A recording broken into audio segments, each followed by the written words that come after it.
সাভারের দুর্গম অঞ্চলে ডোবার পাশে নাম পরিচয়হীন এই গোপন কারখানার সন্ধান পায় দেশ টিভি টিম। সারি সারি পচা মিষ্টির ড্রাম। এইসব রাজধানী সহ বিভিন্ন এলাকার মিষ্টির দোকানের পচাগলা মিষ্টির শিরা ও গাদের মজুদ। চলুন এবার চমক দেখি।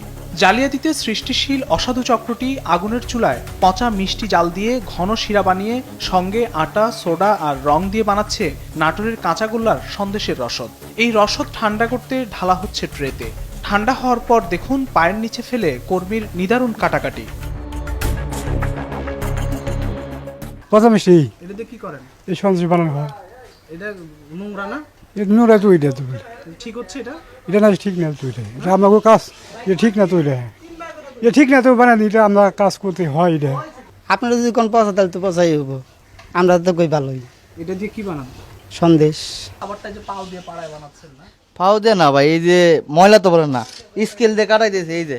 এরপর শুকিয়ে শক্ত করে প্যাকেটজাতের পালা। প্যাকেটজাত হলেই হয়ে গেল চকচকে মুখরোচক নাটোরের কাঁচাগোল্লার সন্দেশ। এইসবই আপনারা মিষ্টির দোকান বা বিভিন্ন মুদিখানা থেকে পুষ্টিকর ভেবে শখ করে খান, শিশুদেরও খাওয়ান। মিষ্টির পচা গাদ ও শিরার সঙ্গে সোডা ও আটা মিশিয়ে জাল দিয়ে এভাবেই তৈরি করা হচ্ছে আপনার মুখরোচক প্রিয় সন্দেশ। এসবই আবার অস্বাস্থ্যকর ও নোংরা পরিবেশে বাজারজাতের জন্য এরকম চকচকে প্যাকেটজাত করা হচ্ছে, যা আপনার স্বাস্থ্যের জন্য মারাত্মক ঝুঁকিপূর্ণ।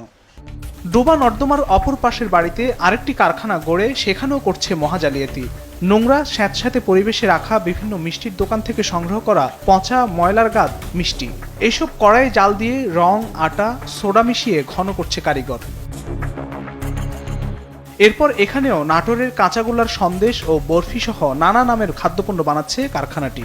এইসব খাদ্যপণ্য ছড়িয়ে দেওয়া হয় রাজধানী সহ সারা দেশে। মিষ্টির গাদাই না আমরা রিপাইং করি না, মানে সুজি আটা দিয়া আমরা তৈরি করি, সাথে খাওয়াই না ছোটা দেই।